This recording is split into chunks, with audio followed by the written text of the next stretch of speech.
आज से 25 बरस पहले आई थी फिल्म खूबसूरत। ये वो खूबसूरत फिल्म थी जिसमें था ये गाना, हे शिवानी तू लगती है नानी। इस फिल्म के लेखक और निर्देशक थे संजय छेल। बहुत खूबसूरत हो। संजय छेल ने लिखी हैं कई महत्वपूर्ण फिल्में। मैं कोई ऐसा गीत गाऊं कि आरज़ू जगाऊं अगर तुम। आपको याद होगी फिल्म रंगीला। जाने माने लेखक, निर्देशक और गीतकार संजय छेल विविध भारती के स्टूडियो में आपसे मुखातिब हैं। इनसे बातचीत की है ममता सिंह ने। आज सुनिए पहली कड़ी। दोस्तों नमस्कार। विविध भारती के स्टूडियो में आज एक ऐसे कलाकार की आमद है जो लेखक हैं, निर्देशक हैं, गीतकार हैं, जो कॉलमिस्ट हैं, थिएटर एक्टर हैं, जिनकी फिल्म है खूबसूरत, जो है बेहद खूबसूरत, जिसके 25 बरस हो रहे हैं। वो हैं संजय छेल। संजय छेल जी, आपका विविध भारती के स्टूडियो में बहुत बहुत स्वागत है। नमस्कार। नमस्कार, थैंक यू सो मच। कैसा लग रहा है स्टूडियो में आकर आपको? बहुत अच्छा लग रहा है। मैं तो बचपन से रेडियो का, आकाशवाणी का इतना फैन हूँ, विविध भारती का। मैंने इसके पहले भी इंटरव्यू कुछ दिए हैं फौजी भाइयों के लिए वगैरह, लेकिन यहाँ आता हूँ तो ऐसा लगता है कि मैं घर पर आया हूँ, क्योंकि मेरी बचपन की जो क्रिएटिव यादें हैं वो रेडियो से ही जुड़ी है। जब मैं बचपन में रेडियो के जो गाने सुनता था, और तब कुछ गाने सुनकर मुझे ऐसा लगता था कि मुझे भी गीतकार बनना चाहिए, कलाकार बनना चाहिए। हालांकि घर में वातावरण था, मेरे फादर थिएटर में थे, लेकिन तब कुछ ऐसी समझ तो थी नहीं। तो कुछ गाने सुन के ऐसे मुग्ध हो जाते थे हम, ऐसे इम्प्रेस हो जाते थे कि अरे ऐसा गाना मैं कब लिखूंगा, कब मेरी ऐसी कोई फिल्म होगी। और आज आपने मेरी फिल्म के लिए आज तीसरी चौथी बार मैं आया हूँ आकाशवाणी में, विविध भारती में, तो लगता है कि एक सपना सच हुआ। कौन से वो गाने हैं जो आप सुना करते थे और कौन सा वो प्रोग्राम है, अगर याद है तो? और शहर कौन सा था जब आप वो रेडियो सुना करते थे? बम्बई में। गुजरात में मेरी पैदाइश हुई, द्वारका गुजरात में। मेरी माँ वहाँ प्रोफेसर थी, लेकिन मैं बड़ा हुआ यहाँ आके, मतलब स्कूलिंग वगैरह हाँ 4-5 साल का तब से यहाँ आ गया। मुझे बहुत अच्छे अच्छे गाने, मुझे एक गाना बिल्कुल याद है। वो गाना मुझे बहुत सालों तक पता नहीं था किसने लिखा था, बाद में पता चला। ऑफ कोर्स आंटी के वहाँ गया था, उनका खुले में एक बंगले टाइप का था, तो सब लोग रात को सो रहे थे, तो एक गाना बजा तब ट्रांजिस्टर पे, हम लोग सब सो रहे थे रात को, गर्मियों के दिन। तो गाना बजा, आंखों ही आंखों में इशारा हो गया, बैठे बैठे जीने का सहारा हो गया। तब मैं 8-9 साल का रहूंगा शायद। तो मैंने पूरा दिन सोचता रहा कि ये कहना क्या चाहता है गीतकार। कोई आंखों में इशारा हो गया, बैठे बैठे जीने का सहारा हो गया, तो ये क्या है? तो वो धुन मेरे मन में, वो शब्द मेरे मन में गूंजते रहे। फिर मैंने किसी को पूछा, फिर पता चला जब प्यार में ऐसा होता है, जो भी है। तो उसके बाद गानों में मेरी रुचि काफी बढ़ गई। तो अब तो मुझे काफी याद है कि ये मजरू साहब का लिखा हुआ है। फिर तो सबके साथ काम भी किया मैंने, ये गुलजार साहब ने लिखा है, या आनंद बख्शी जी ने, सबके साथ बाद में मैंने काम किया। उतना मैं सौभाग्यशाली रहा कि मुझे इन सबके साथ काम करने का मौका मिला जी। तो मुझे ज्यादा संगीत से ज्यादा गीत में शब्द में तो क्या लेखक का बीज वहीं पैदा हो गया था? उसी दिन आपको लगा कि आप कह सकते हैं ऐसा, क्योंकि तब के उस दौर के जो गाने थे इतने विशुद्ध थे, इतने प्यारे मीठे थे। जो हम स्कूलों में जो हिंदी पढ़ते थे, जो कठिन हिंदी थी वो भी नहीं थी जी, और बहुत कठिन उर्दू भी नहीं थी। तो वो जो हिंदुस्तानी लैंग्वेज में जो एक मिठास थी वो गानों में, प्यार की गाने हो या रिश्तों के हो या इवन देशभक्ति के हो, तो एक अलग ही दुनिया थी वो। तो मुंबई में पढ़े लिखे, आपने जिक्र किया, पढ़ाई लिखाई में आप कैसे थे? और क्या कभी ऐसा मौका मिला मंच पर आपको एक्टिंग करने का या स्कूल में गाना लिखने का? क्योंकि जब लेखक एक बीज पैदा हो जाता है, लेखक का बीज भीतर, तो जब ऐसा मौका आता है तो स्कूल में तो वो बड़ा ही यादगार होता है। कोई ऐसी याद है श्रोताओं के साथ? हाँ, मेरी स्कूल जो थी वो बहुत ही अद्भुत स्कूल थी। वहाँ हमारे जो प्रिंसिपल थे, अभी भी है, शी इज 99 years old। तो उस स्कूल में क्या था कि वहाँ साहित्यिक आर्ट के प्रोग्राम्स काफी होते थे। Inter school, inter class drama competition होती थी जी। हमारे स्कूल का मैगजीन निकलता था, तो उसमें हम कविताएं लिखते थे। अच्छा। और मुझे इलोक्यूशन, वक्तृत्व स्पर्धा में भेजते थे, क्योंकि मैं बोलने में अच्छा था जी। फिर ऐसा था कि मान लो 10 क्लास है, 1 से 10 तक, तो उसमें ABC वर्ग है, तो हर वर्ग का एक नाटक होगा। वो नाटक पसंद करना, लिखना और डायरेक्ट करना वहाँ का कोई भी लड़का या लड़की होगा वो करेंगे, क्योंकि उसमें कंपटीशन होती थी। तो हमारे स्कूल से काफी आर्टिस्ट निकले हैं, जैसे परेश रावल हमारे स्कूल से निकले हैं। क्या बात है। विपुल अमृतलाल शाह हमारे स्कूल से निकले हैं। परेश गणात्रा हमारे, ऐसे बहुत सारे कलाकार हैं, अभी तो कुछ तो नाम भी मुझे याद नहीं आ रहे। जी जी। तो वो हमारे जो टीचर थी इंदु बहन, वो अमेरिका से आई थी, तो वो काफी प्रोग्रेसिव थी और उन्होंने इस तरह के एक्सपेरिमेंट भी किए थे हमारे लिए।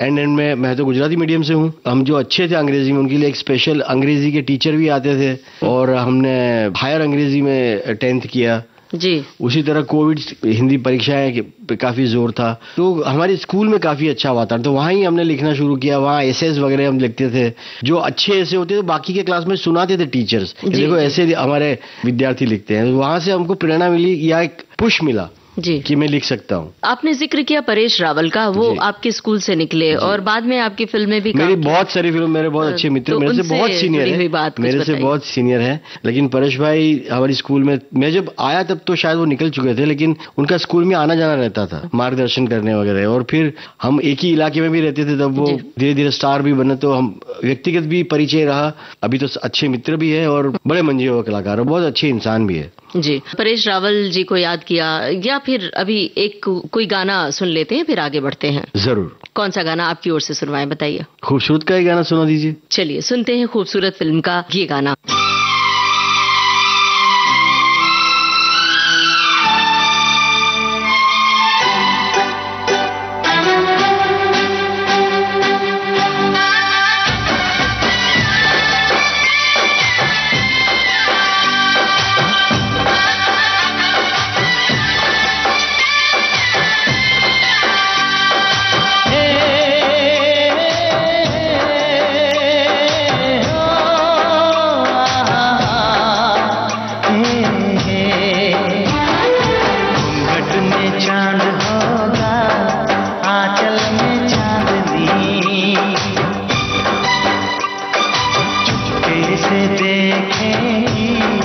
साजन को सजनी,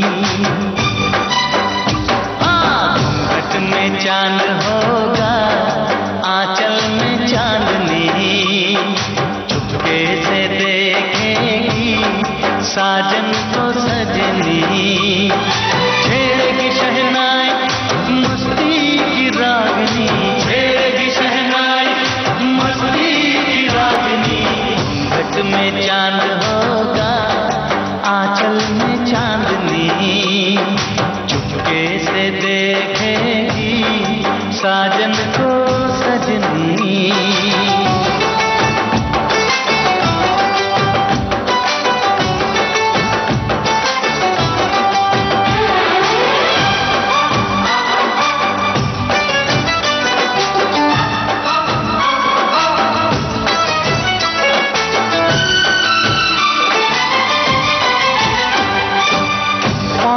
पायल है माथे पे कुमकुम, अपनी नजर वो उतार ले, मोड़ दूं अपने दिल की गलियां, मुझको जरा वो पुकार ले। महकेगी तन्हाई यादों में अपनी, महकेगी तन्हाई यादों में अपनी। घूंघट में चांद होगा, आंचल में चांदनी, चुपके से देखेगी साजन को सजनी।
खूबसूरत फिल्म में गाने लिखे हैं गुलजार साहब ने। मेरे ख्याल से 3 गाने उन्होंने लिखे हैं। उन्होंने और मैंने लिखे, मतलब 4 गाने मैंने लिखे। जी, आपके 4 गाने और गुलजार साहब के 3 गाने हैं। आपका गाना भी हम सुनेंगे, उससे जुड़ी हुई बात भी हम साझा करना चाहते हैं अपने श्रोताओं से। लेकिन गुलजार साहब को गाना लिखने के लिए राजी कैसे किया, किस तरह से मुलाकात? बहुत मुश्किल था। मैं उनको बहुत बार मिला, कहानी सुनाई, काफी सिफारिशें करवाई और उन्होंने मेरा काम देखा था। यस बॉस, रंगीला, कच्चे धागे, जो मेरी हिट फिल्म्स जो थी, दौड़, तो उन सब काम से वो वाकिफ थे। और उनकी बेटी मेघना, वो भी मुझे जानती थी। वो जब असिस्टेंट थी तब मैं एक सीरियल लिखता था, नुक्कड़ पार्ट 2, जो दूरदर्शन पे आता था मेट्रो पे। तो तब से वो सईद मिर्जा की असिस्टेंट थी। वो सईद मिर्जा, अजीज मिर्जा, कुंदन शाह नुक्कड़ पार्ट 2 सीरियल बना रहे थे जो मैं लिखता था। तो उसकी भी एक पहचान के थ्रू मिला। लेकिन गुलजार साहब को कन्विंस करना बहुत मुश्किल था। फिर लेकिन उन्होंने देखा कि मेरे पास स्टार कास्ट प्रोड्यूसर सब है और मैं सीरियस हूँ बनाने के लिए। जी। मेरे से बातें की, काफी पूछा, फिर वो उन्होंने उसके बाद अलाउ भी किया।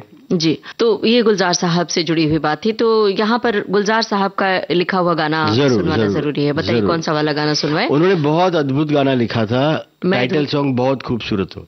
सुनते हैं, अभिजीत की आवाज में ये गाना है। और उसकी एक गाना सुनने के बाद सुनना चाहेंगे, उसके पहले एक एनेक्डोट है वो बता दूं आपको। हाँ जी, बिल्कुल। तो वो गाना की ट्यून बाद में बनी, उन्होंने पहले लिखा और उन्होंने पहले एक अलग ही मुखड़ा लिखा, बड़ी ताजा खबर है कि तुम खूबसूरत हो। तो जतिन ने कहा कि इसको हम मुखड़ा नहीं बना सकते, लेकिन इसको हम एडलिब में शुरुआत में यूज करेंगे। और फिर पूरा गाना बनाया और उन्होंने इतना अद्भुत गाना लिखा कि आज भी शादियों में और रिसेप्शंस वगैरह में चलता है। जब दुल्हन की एंट्री होती है, टीवी सीरियल्स में बैकग्राउंड में वो चलता है। बहुत अच्छा गाना। वो जो शादी के एल्बम्स तैयार किए जाते हैं, वीडियोस तैयार किए जाते हैं, तो वो पीछे बजता रहता है। बिल्कुल सही आपने बताया। और इसमें एक गाना और है, मैं अधूरी सी, ये वाला अनुराधा पौडवाल की आवाज। हाँ, वो गाना मैं पिक्चर में पूरा रख नहीं पाया, मैंने टाइटल्स में रखा था, लेकिन वो गाना भी बहुत खूबसूरत लिखा था उन्होंने। हीरोइन का पात्र, उसके बैकग्राउंड में वो गाना, उसके बारे में वो गाना था। तो वो तो शुद्ध कविता ही है। तो यहाँ पर ये गाना सुनते हैं जो टाइटल सॉन्ग है, बहुत खूबसूरत हो, गुलजार साहब का लिखा हुआ। बड़ी ताजा खबर है कि तुम खूबसूरत हो।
मर्तबा फेरो, इन्हें गिले रहने दो।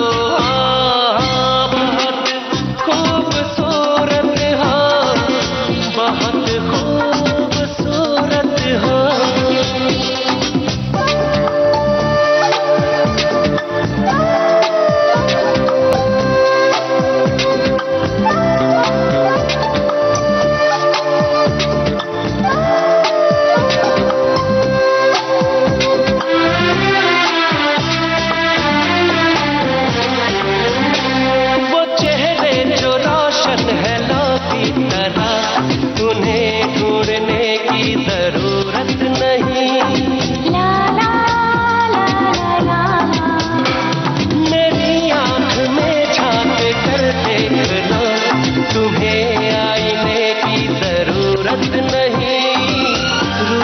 खपाती तुम जरा तो मनाने दो। बहुत खूबसूरत हो, बहुत खूबसूरत हो। तो दोस्तों, खूबसूरत फिल्म का ये खूबसूरत गाना था जिसे गुलजार साहब ने लिखा था। और अब संजय छेल जी से हमारी बातचीत चल रही है और आपको बताया है कि वो गीतकार भी हैं, डायरेक्टर भी हैं, लेखक भी हैं। तो इसी फिल्म में उन्होंने 4 गाने लिखे हैं। तो संजय छेल जी, हमें बताइए कि जो आपने ये गाना लिखा है, मेरा एक सपना है, घूंघट में चांद और बरसे क्यों बरसात, आपकी पसंद का कौन सा गाना है? पसंद के तो सब सारे गाने हैं। गीत को चुनना मुश्किल। वो एक ऐसा एल्बम था उस साल का जिसके सारे गाने चले थे। अक्सर फिल्मों में 1 या 2 गाने चलते हैं, आज तो वो भी नहीं चलते, लेकिन उस जमाने में भी सारे गाने नहीं चलते थे। ये एल्बम के सारे गाने चले थे जी। तो मेरा पसंदीदा गाना जो अपना है वो है मेरा लिखा हुआ मेरा एक सपना है, देखो तुझे सपनों में, तू माने ना माने है तू ही मेरे अपनों में। उसके अंतरे भी बहुत अच्छे हैं और मुखड़े की एक हल्की सी ट्यून भी मैंने बनाई थी और गाना बहुत अच्छा पिक्चराइज हुआ था और बहुत बजा वो गाना और मुझे उसमें लिखने में बहुत मजा आया था। कुमार सानू और कविता कृष्णमूर्ति की आवाजें, बहुत शुद्ध कविता, लिखने में मजा आया। तो कुछ लिखने से जुड़ी हुई बात, रिकॉर्डिंग से जुड़ी हुई कोई खास याद साझा कीजिए आप। उसमें आलाप कुमार शानू जी ने ऐड किया था, आलाप था नहीं और उसका जो अंतरा था वो बहुत मुश्किल था लिखना, मुझे ट्यून पे लिखना था।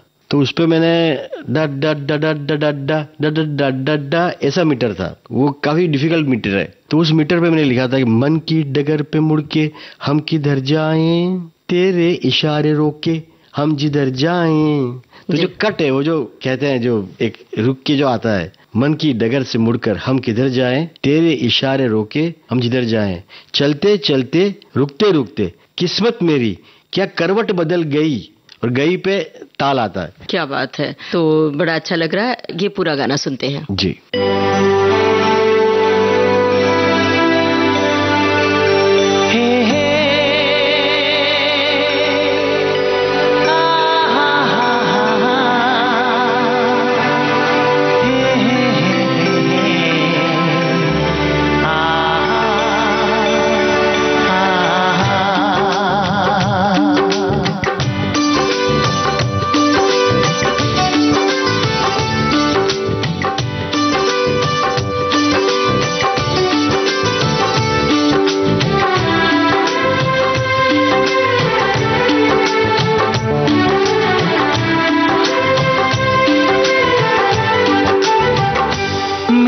सपना है कि देखूं तुझे सपनों में, तू माने ना माने है तू ही मेरे अपनों में। मेरा एक सपना है कि देखूं तुझे सपनों में, तू माने ना माने है तू ही मेरे अपनों में।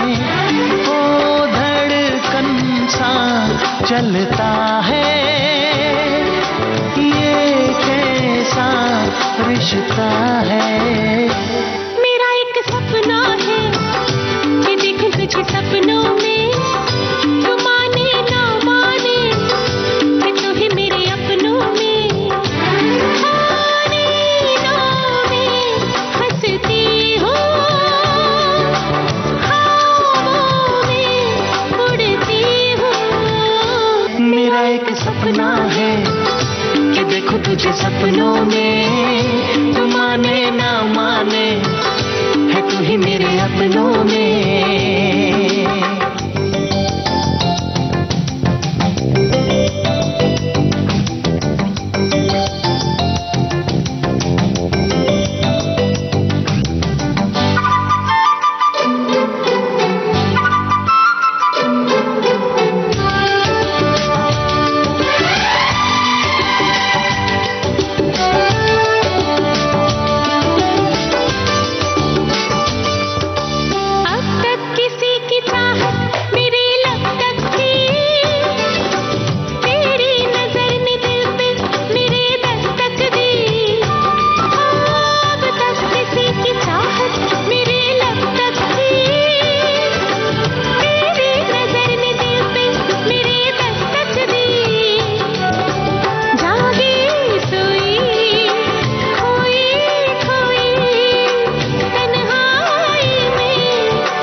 तुझे सपनों में, तू माने ना माने, है तू ही मेरे अपनों में।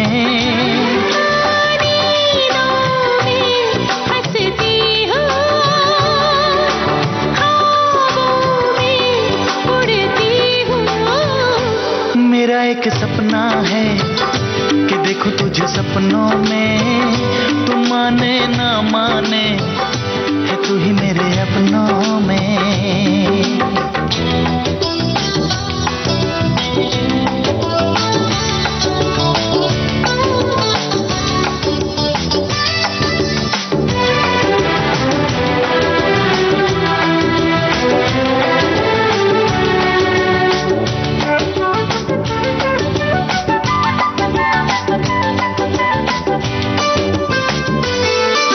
मन की डगर पे मुड़ के हम किधर जाएं, ओ तेरे इशारे रोके हम जिधर जाएं।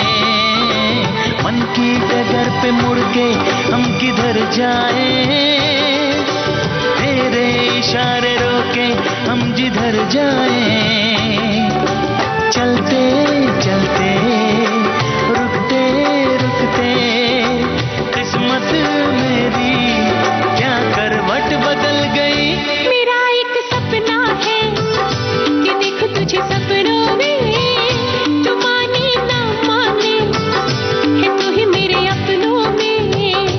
मेरा एक सपना है कि देखूं तुझे सपनों में, तू माने ना माने, है तू ही मेरे अपनों में।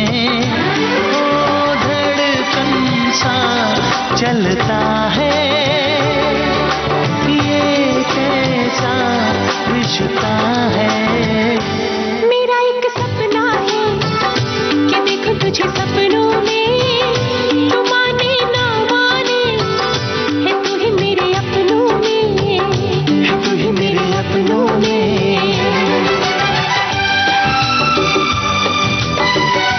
अगले गाने से जुड़ी हुई कोई बात, रिकॉर्डिंग से जुड़ी हुई कोई खास याद आप साझा करना चाहेंगे? एक गाना था ए शिवानी, वो बहुत चला, वो पिक्चर का मतलब वो फ्लैगशिप गाना हो गया था। वो दरअसल संजय दत्त का आइडिया था। वहां पे एक सीन था जिसमें वो शिवानी वो घर में आ गया एज एन इम्पोस्टर, एक आगंतुक बन के आया है। तो वो शिवानी जो बुझी बुझी लड़की है उसकी छेड़खानी करता है। अब छेड़खानी वो वाली छेड़खानी नहीं है, मजाक उसे करता है और उसको ही tries to open her up, एक आत्मविश्वास देने की कोशिश करता है। तो उसको थोड़ा चिढ़ा के, थोड़ी उसकी मखौल करके, इट वॉज हिज आइडिया कि मैं ऐसा कुछ कहूंगा ए शिवानी जी। और फिर हमने उस पर रैप टाइप का ग्रूव बनाया और फिर गाना इम्प्रोवाइज किया। हम रात को एक दिन पार्टी कर रहे थे, हम बैठे थे, तो मैंने ऐसे इम्प्रोवाइज किया। बोला तुम डायलॉग लिखते हो वैसे लिखो, गाने की तरह मत लिखो। और पिक्चराइज भी ऐसे कर रहे थे, घर में हो रहा है, यहाँ हो रहा है, वहाँ हो रहा है। It should not be choreographed song, like you know, dance नहीं लगना चाहिए, मोन्टाज लग, फिर जैसे घर में हम आपको चाय दे रहे हैं, आप उठ के गई, मैं बैठा, उस तरह होना चाहिए। सिचुएशन भी ऐसी थी और घर के सारे पात्र भी उसमें इन्वॉल्व है थोड़े थोड़े। तो फिर मैंने लिखा है शिवानी तू लगती है नानी जी मरम मत मांगे तेरी ये जवानी ऐ शिवानी। और संजय दत्त ने ये गाना दिया, फिर ट्यून बनाई जतिन ललित ने। 5-6 दिन तक संजू ने उसका रियाज किया, रिहर्सल किया, क्योंकि वो गायक तो है नहीं जी, लेकिन अच्छा कॉन्फिडेंस से गाया। और आप यकीन नहीं करोगे, 20 मिनट में वो गाना गा के वो निकल गए थे। क्या बात है, माइक पर। तो ये गाना तो हम एक मुखड़ा तो कम से कम सुनवाएंगे, लेकिन संजय दत्त से जुड़ी हुई कोई खास बात साझा करना चाहेंगे श्रोताओं से? संजय दत्त साहब के साथ मैंने बहुत फिल्में की। मैं असिस्टेंट था, एक फिल्म थी साहिबा जो 93 में आई थी जी। तो मैं 91-92 से असिस्टेंट था रमेश तलवार साहब का जी। तो तब से मैं जानता था। उसके बाद में मैंने रंगीला लिखी, बाद में दौड़ फिल्म लिखी, तो और दूसरी फिल्म हो गई, फिर और भी एक फिल्म कर रहा था। तो मेरी काफी लंबी दोस्ती थी, तो मैंने एक कहानी उनको सुनाई कि मुझे डायरेक्टर बनना है। मैंने काफी पिक्चर लिख ली, तो वो मजाक में बोलता अच्छा तू भी डायरेक्टर बनेगा। कभी कभी पिक्चर जो हम लिखते हैं वैसी बन के नहीं आती, तो मैंने मजाक में कहा कि हाँ, कि अगर पिक्चर बिगाड़नी है मेरी स्क्रिप्ट को तो मैं ही ना बिगाड़ूं। तो बोलते ठीक है। तो कहानी सुनाई मैंने खूबसूरत की। उन्होंने कहा किसको लेना चाहता है? मैं बोला आप करोगे? तो बोला मेरी तो एक्शन इमेज है, मैं तो रफ टफ फिल्म करता हूँ। मैंने आपकी एक्शन इमेज है, लेकिन आपकी सेंस ऑफ ह्यूमर बहुत अच्छी है रियल लाइफ में, तो आप अच्छी कॉमेडी करोगे, रोमांटिक कॉमेडी कीजिए, आपकी एक अलग पहचान बनेगी। तो he was not confident, he was ready to take challenge, जैसे चलो मैं करता हूँ। और वो काफी व्यक्तिगत अपने जीवन में, पर्सनल लाइफ में काफी दौर से गुजर रहे थे, उसके बारे में तो बात सबको पता है, लेकिन उसमें वक्त निकाल के उन्होंने काफी कन्विक्शन से, काफी शिद्दत और मेहनत और मेरे लिखे हुए पात्र पे भरोसा करके उन्होंने फिल्म में काम किया। सबसे बड़ा कॉम्प्लीमेंट तो ये था कि उनको उस फिल्म के चलने के बाद, देखने के बाद मुन्ना भाई MBBS के लिए कंसिडर किया गया, क्योंकि तब तक उनकी इमेज वो वास्तव और उस तरह की जंग और उस तरह की फिल्म में थी। एक्शन, वो तो एक्शन हीरो तो कमाल के थे, और सब डर भी रहे थे डिस्ट्रीब्यूटर्स प्रोड्यूसर्स की, ये कैसे होगा, ये लोग इसकी उनको देखने आएंगे। लेकिन गाने चल गए, गाने अच्छे हुए, प्रोमो अच्छे लगे, तो वो दिखे भी बहुत खूबसूरत, हैंडसम, तो फिर वो फिल्म चल गई। और सबसे बड़ा कॉम्प्लीमेंट ये है कि फिल्म जब रिलीज हुई थी तब सुनील दत्त साहब, जो खुद अपने आप में बड़े डायरेक्टर एक्टर रह चुके हैं, MP रह चुके हैं और बहुत ही अच्छे इंसान, तो वो फिल्म देख नहीं पाए थे क्योंकि वो बीमार थे। तो फिल्म की रिलीज के बाद 25 वीक कुछ हो गए थे, तब हमने उनके लिए एक स्पेशल शो रखा था। जब वो ठीक हो गए, वो तब उस फिल्म को देखने के लिए विनोद चोपड़ा भी आए थे। तो सुनील दत्त साहब ने कहा था कि बेटा तूने मेरे बेटे को बहुत खूबसूरत पेश किया, इतना हैंडसम दिखता है, आज तक कभी इतना हैंडसम दिखा नहीं। मैंने कहा उसमें श्रेय उनको जाता है, उन्होंने बहुत मेहनत की, लेट नाइट नीट करते थे, खाने पीने में ध्यान रखा, और उन्होंने अपने सारे कपड़े, ये पहनूंगा वो कब पहनूंगा, उन सब में मशक्कत करके वो कैरेक्टर निभाया। और एक मजे हुए कलाकार हैं, जब आते हैं पर्दे पर उनके चाहने वालों की एक लंबी कतार है, एक पर्सनालिटी है अपनी जी, और सुनते हैं कि बहुत अच्छे इंसान भी हैं। अरे ये एक बच्चे का दिल है उसमें, भले लंबे चौड़े ऊंचे कद वाले इंसान है, लेकिन एक बच्चे का दिल है। तो क्या यहाँ पर एक गाना सुन लें? जरूर। कौन सा गाना बताइए? ऐ शिवानी। चलिए सुनते हैं।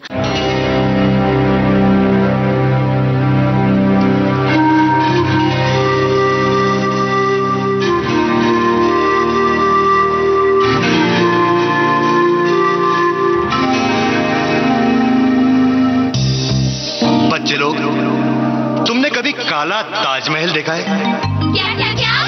कभी बिना पानी का समंदर देखा है? नहीं तो। रसगुल्ले से रसगुल हो जाए तो पता है कैसे दिखता है? कैसा कैसा कैसा? वो देखो, जीता जागता नमूना, मिस शिवानी। क्या लगा रखा है ये सब? हाँ, क्या लगा रखा है? अरे अरे बोर हो रहे हैं यार, कुछ तो मस्ती करने दो, कुछ तो करो, कुछ तो करो, अरे कुछ तो करो यार।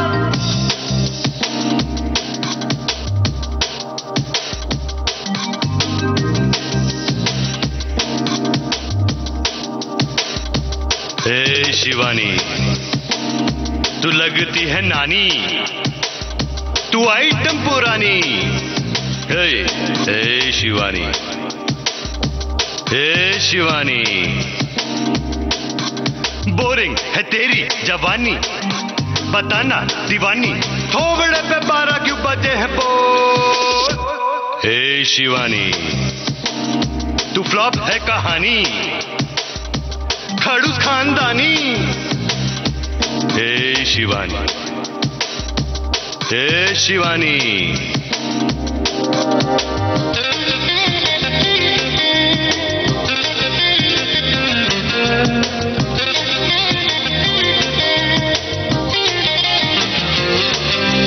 उजड़ा चमन तेरा तन मन कब ये खिलेगा, आइसक्रीम जैसा गुस्सा तेरा कब ये पिघलेगा।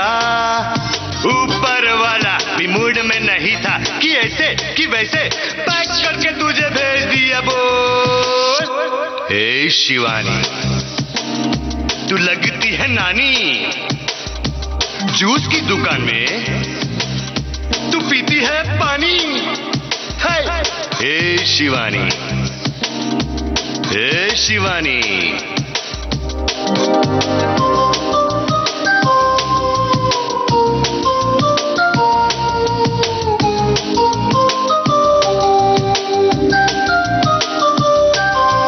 तू जो अगर रास्ता काटे तो बिल्ली मर जाए, भूत अगर देखे तुझे तो वो भी डर जाए। तू इतनी थकेली, तू इतनी पकेली, अकेली अकेली दौड़े तो भी रेस हार जाए बोल। हे शिवानी, तू लगती है नानी, मरम्मत मांगे तेरी ये जवानी। हे शिवानी, हे शिवानी,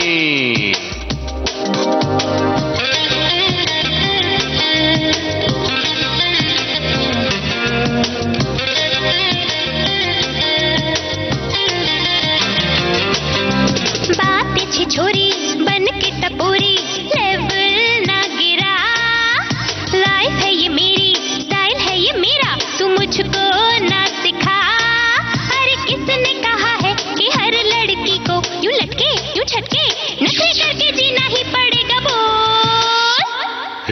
शिवानी, तू लगती है नानी, बनेगी कब रानी?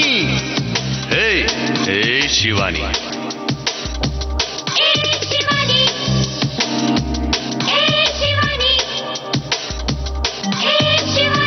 बासी बिरयानी, पैदाइशी परेशानी, तू कुड़ी है कानी, तू फ्लॉप है कहानी।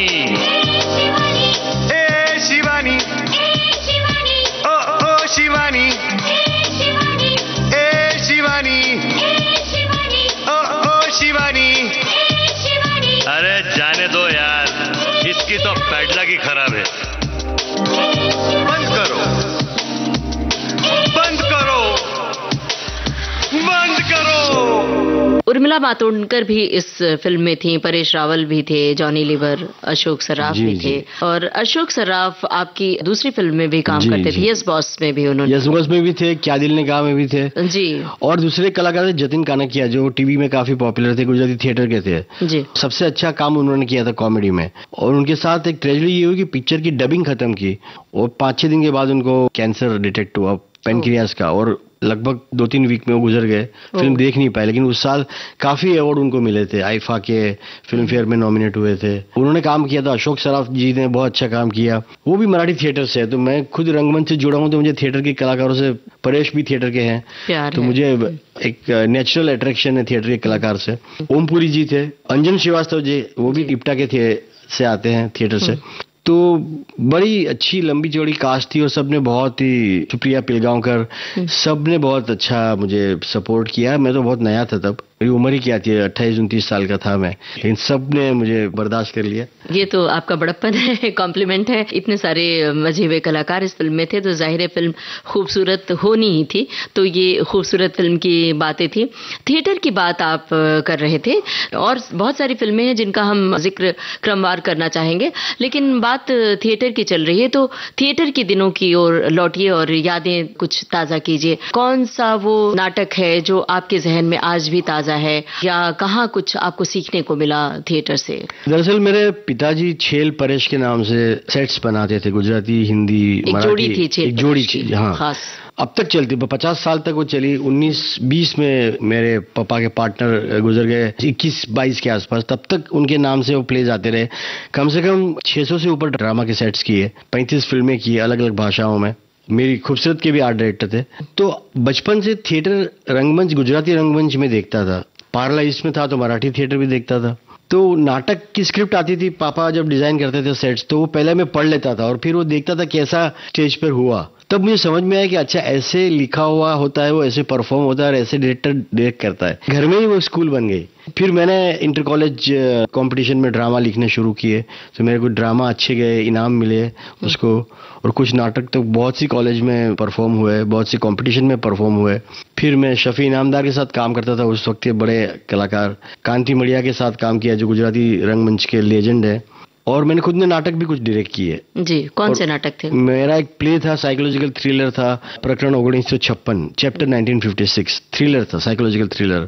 एक मेरा प्ले था क्रॉसवर्ड पजल, वो बहुत भाषाओं में हुआ, एकांकी थी वो जी।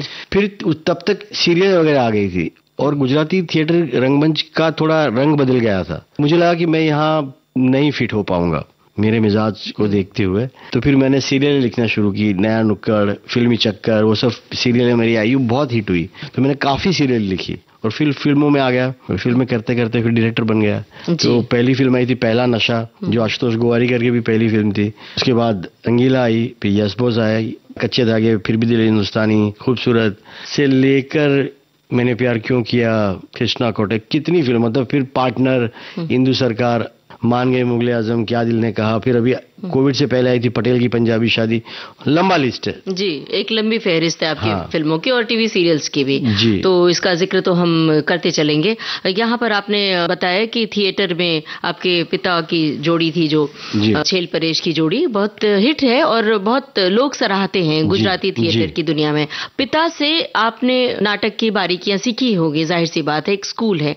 पिता से घर में क्या कुछ सीखा आपने, या पिता आपके कैसे रहे? स्ट्रिक्ट या स्ट्रिक्ट तो थे उस उस जमाने में तो होते ही थे स्ट्रिक्ट, कोई उनके पास टाइम ही नहीं था मेरे लिए, क्योंकि उनका एक ही था कि मेरे तो अभी मेरा नेक्स्ट प्ले आ रहा है, नया नेक्स्ट ड्रामा आ रहा है नेक्स्ट संडे। दौर में 10-10, 15-15 ड्रामा उनके चलते थे, तो बहुत बिजी रहते थे। तो उनसे मैंने एक बात सीखा, मेरे पिताजी का देहांत हुआ 2014 में, तो उस रात तक वो स्केच बनाते थे। अगले दिन सुबह उनकी नैसर्गिक मृत्यु हो गई, लेकिन उस रात को भी वो स्केच बनाते। उनसे सीखा कर्मठता, काम करते रहो, मेहनत करते रहो। उस वक्त तो बहुत पैसे भी कम मिलते थे थिएटर में, फिर भी वो काम करते रहे जी। कांस्टेंट काम करना और मेहनत करना, कर्म जिसे हम कहते हैं, वो मैंने पापा से सीखा। और भाषा की बारीकी वो सब जो है मेरी माँ से सीखा। वो संस्कृत और गुजराती की प्रोफेसर थी। क्या बात है। तो साहित्य का भी एक वहाँ से थोड़ा बहुत, वरना हम तो कुछ ही नहीं, हम तो ऐसे ही मजाइया टाइम पास लड़के थे, तो हमको तो प्लेट में मिला ऐसा कह सकते। और मुझे शुरुआत के दौर में थिएटर में काफी अच्छे लोग मिले, परेश रावल, शफी नामदार। फिल्मों में मुझे अच्छे लोग मिले, जैसे सईद मिर्जा, कुंदन मिर्जा, अजीज मिर्जा ने काफी मुझे सराहा क्या मुझे मदद की, हेल्प की, कॉन्फिडेंस दिया। रमेश तलवार साहब ने, राहुल रवेल साहब ने, शाहरुख तब नए नए एक्टर बने थे, आमिर खान मेरे से कॉलेज में 4-5 साल सीनियर थे, तो हम साथ में कभी छोटा मोटा रोल भी करते थे। आमिर ने भी रंगीला के लिए मेरा नाम सुझाया। नीरज वोरा मेरे मित्र थे, उन्होंने मेरा नाम सुझाया रंगीला के लिए, तो वो फिल्म मिली। और इनफैक्ट मैं राम गोपाल वर्मा को गीत के लिए मिलने गया था, गीतकार के रूप में। तो उनको मेरा गाना अच्छा नहीं लगा था, उन्होंने एक ट्यून दी थी इलिया राजा की, तो इस पे गाना लिखो। तो मैंने लिखा, तो उनको पसंद नहीं आया। बोला ठीक है, मतलब ये मेरी फिल्म में फिट नहीं होता। तो मैंने कोई बात नहीं, मैं निकल आया। नेक्स्ट डे उनका फोन आया राम गोपाल जी का कि आपने कुछ कहा ही नहीं कि और लिखूं ये। मैंने आपने लगा होता तो आपने कहा होता। जी मैं क्यों अपने आप को इम्पोज करूं। तो आप बातें इंटरेस्टिंग करते हो, आप मिलने को आओ। फिर मैंने कुछ बातें की उनके साथ, तो इसे you will write dialogues for Rangeela. So पूरा कैरेक्टर फिर बना, और फिर रंगीला फिल्म तो अपने आप में एक हिस्ट्री है। जी। फिल्म रंगीला की बात चल रही है, तो आमिर खान है, राम गोपाल वर्मा का जिक्र किया है, और बड़ी अच्छी बेहतरीन बात आपने साझा की। आमिर खान से जुड़ी हुई कोई खास बात, कोई खास घटना आप साझा करना चाहेंगे?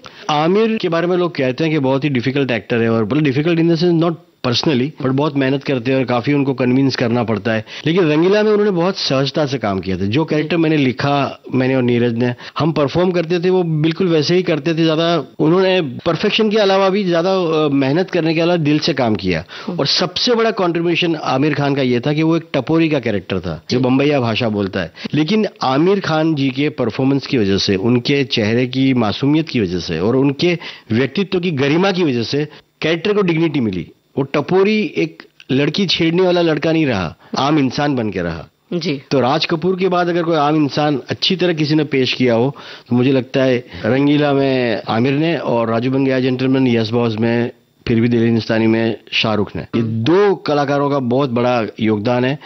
जो थिएटर में ऑडियंस आनी बंद हो गई थी, जो ऑफकोर्स सलमान खान की वजह से आनी शुरू भी हुई, मैंने प्यार किया से बरजातिया की अच्छी फिल्म थी, तब जो एक अच्छी ऑडियंस आनी शुरू हुई, डिग्निफाइड, तो वो दौर ये तीनों खान ने आगे चलाया। जी, क्या बात है। अब यहाँ पर कौन सा गाना सुनवाना चाहेंगे? रंगीला की बात चल रही है, उसी फिल्म का गाना या कोई और? रंगीला का ही सुनते हैं गाना। बताइए कौन सा? एक गाना मुझे बहुत पसंद है, और रहमान साहब के साथ मैं बैठा भी था, तो हमने गाना, फिल्म की डायलॉग्स में भी वो था, और एक सिचुएशन थी, तो मैंने ऐसे ही बात करते करते बात भी की, और एक पुराने गाने का एक रेफरेंस भी दिया। अब यहाँ कहना अच्छा नहीं लगेगा, तो उसका मीटर रहमान साहब ने पकड़ लिया और गाना बनाया। जो फिल्म में ऐसी सिचुएशन थी कि वहां पे सीन आ सकता था, लेकिन सीन की बजाय गाना आया, तो ज्यादा उस बात को अच्छी तरह पेश किया गया और अच्छी तरह उसका इम्पैक्ट रहा। और वो गाना था, क्या करूं क्या ना करूं, ये कैसी मुश्किल है। क्या करे क्या ना करे, ये कैसी मुश्किल है, कोई तो बता दे इसका हल ओ मेरे भाई।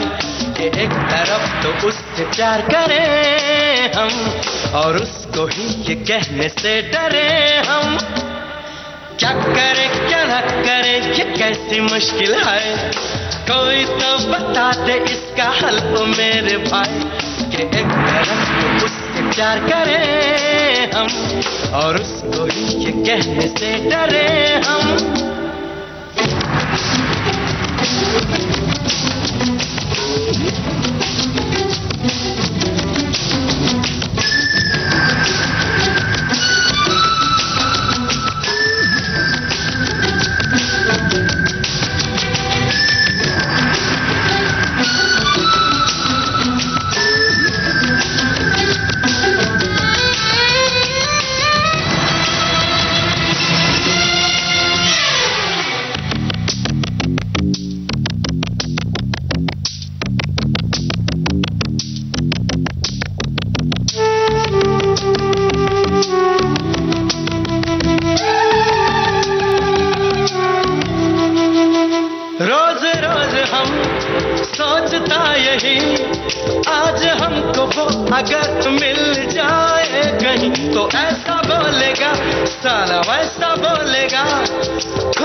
बोलेगा वो सामने चमकती है, सांस ही अटकती है और ये ज़बान जाती है फिसल। तो क्या करे क्या ना करे ये कैसी मुश्किल आए, कोई तो बता दे इसका हल ओ मेरे भाई। कि एक तरफ तो उससे प्यार करें हम और उसको ही ये कहने से डरे हम। क्या करे क्या ना करे ये कैसी मुश्किल आए, कोई तो बता दे इसका हल ओ मेरे भाई।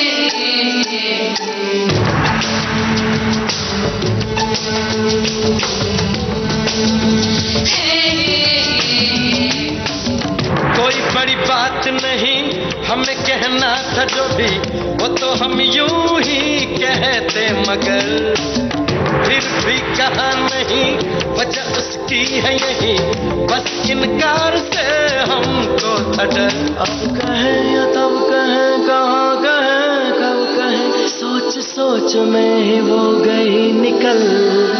हाँ क्या करें क्या ना करें ये कैसी मुश्किल है, कोई तो बता दे इसका हल ओ मेरे भाई। ए भाई मेरे भाई ओ मेरे भाई, ए भाई मेरे भाई ओ मेरे भाई।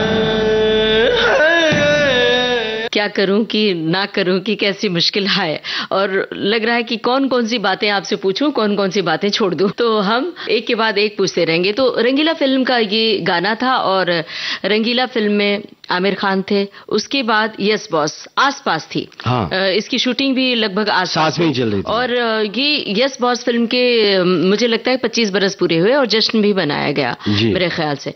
तो आप बताइए कि इन दोनों फिल्मों की शूटिंग, दोनों बड़ी फिल्में, एक में आमिर खान एक में शाहरुख खान, कैसे मैनेज किया आपने? शाहरुख से जुड़ी हुई कोई बात बताइए श्रोताओं को। शाहरुख खान तो एक अलग ही व्यक्तित्व है और वो मैं उनकी शूटिंग पे जाया करता था, राजू बन गया, क्योंकि उसमें मेरे काफी मित्र काम करते थे और सर्कस में जाया करता था मैं। तो वो बम्बई आए तब से मैं उनको जानता था और बड़े कॉन्फिडेंट थे और उन्होंने बम्बई आते ही कहा था कि मैं बहुत बड़ा स्टार बनूंगा। हम सबको हंसी भी आती थी, समंदर के किनारे बैठकर वो जुमला मशहूर हुआ है कि तो बोलते मैं तो बड़ा स्टार बनूंगा, इन सबकी छुट्टी कर दूंगा। तो हम लोग हंसते भी थे थोड़े मन में, लेकिन उन्होंने एक्चुअली 5-6 महीने में करके दिखाया।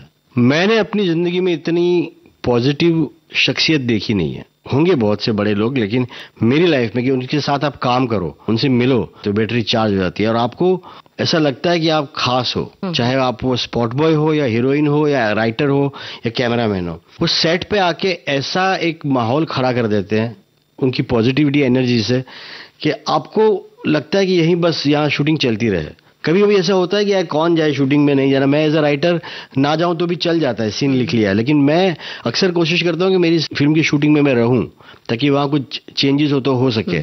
लेकिन शाहरुख खान की शूटिंग में यह है कि बहुत मजा आता है। अच्छा, और बड़े चालाक भी है।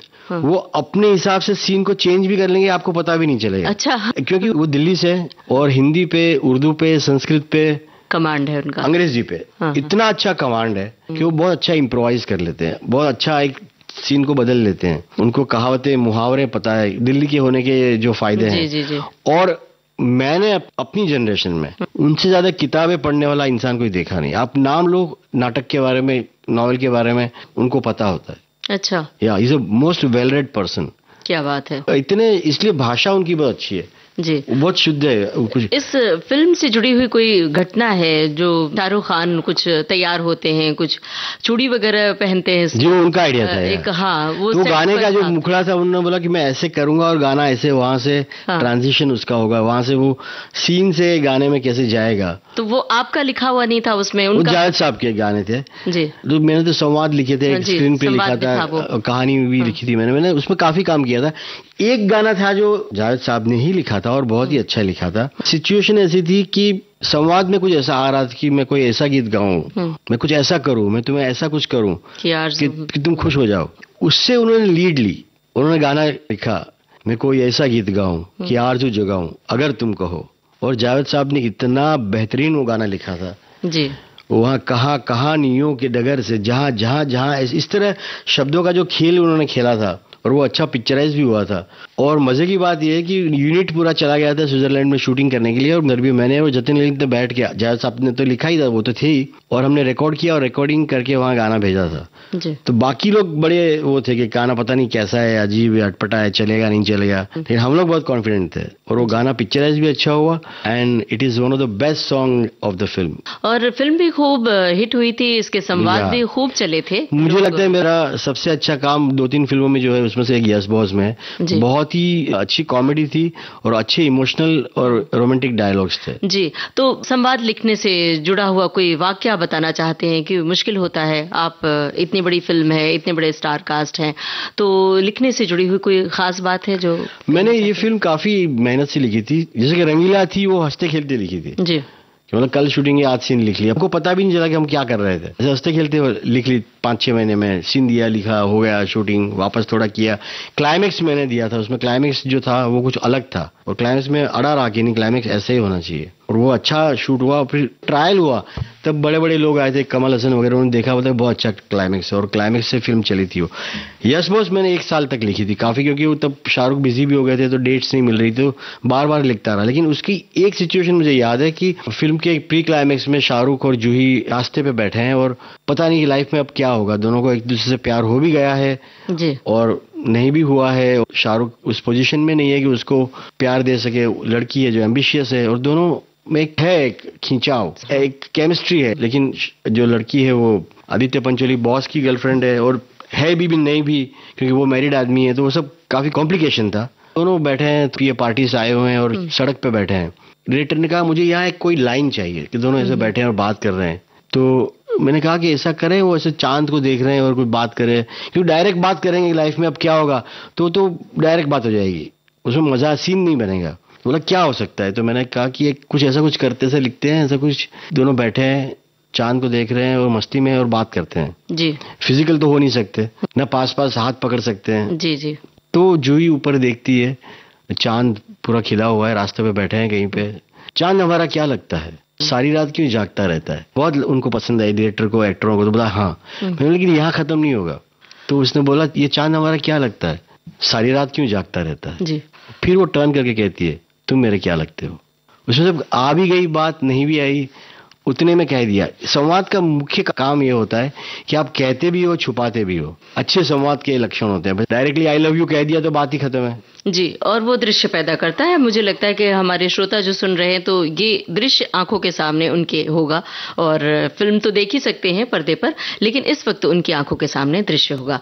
और हमारी आंखों के सामने एक दृश्य आ रहा है कि कोई गाना आपका सुन लिया जाए। बताइए कौन सा गाना सुनवाएं। मैंने 2012 में एक फिल्म लिखी थी जिसके संवाद मैंने लिखे थे, दिल तो बच्चा है। उसमें एक सिचुएशन बहुत अजीब सी थी कि एक बैकग्राउंड सॉन्ग चाहिए था जी। बाकी गाने बाकी गीतकारों ने लिखा था, लेकिन अक्सर ऐसा होता है कि जहाँ गाना फंस जाता है वहां, बिकॉज राइटर में हूँ तो डायरेक्टर कहता है अभी तुम ही लिख दो भाई ये गाना, ऐसी सिचुएशन है।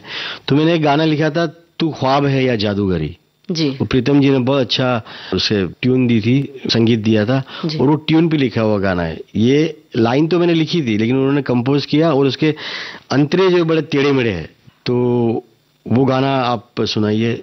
तू ख्वाब है या कोई जादूगरी, कुणाल गांजावाला ने गाया था और प्रीतम दा का म्यूजिक था। क्या पलक क्या झलक, क्या अदा क्या महक, ये ज़मीं या फलक थी कहाँ हो तू अब तलक, क्या असर क्या लहर, दूर थी तू मगर तू तू ख्वाब है या कोई जादूगरी, तू ख्वाब है या कोई जादूगरी। क्या पलक क्या झलक क्या अदा क्या महक, ये ज़मीं या फलक थी कहाँ हो तू अब तलक। क्या असर क्या लहर दूर थी तू मगर, तू ख्वाब है या कोई जादूगरी, तू ख्वाब है या कोई जादूगरी।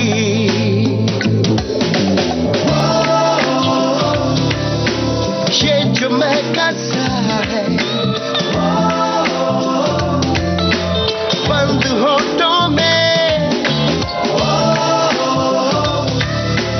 वो तो नगमा सा है। तू ख्वाब है या कोई जादूगरी, तू ख्वाब है या कोई जादूगरी।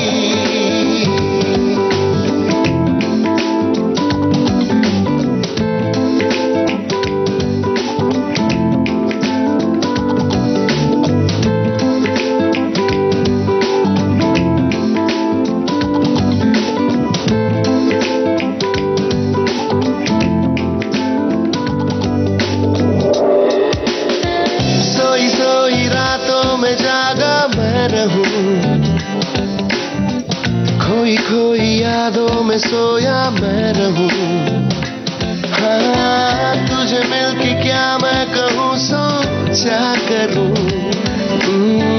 तेरी एक हाँ पे मैं जी लूं या मरूं, तुमको भी ये बेचैनियाँ होती है क्या।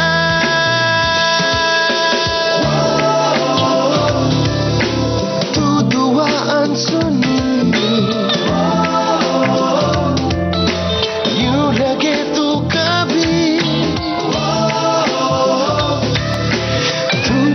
चांदनी, तू ख्वाब है या कोई जादूगरी, तू ख्वाब है या कोई जादूगरी।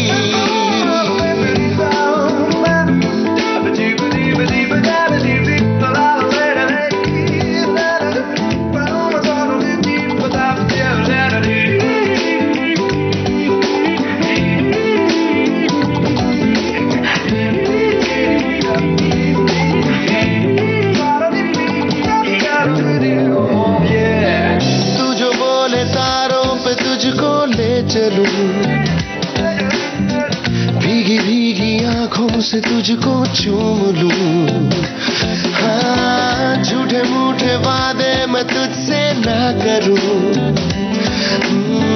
तेरी मेरी चाहत हमारी आबरू, होगा कभी अब खत्म ना ये सिलसिला।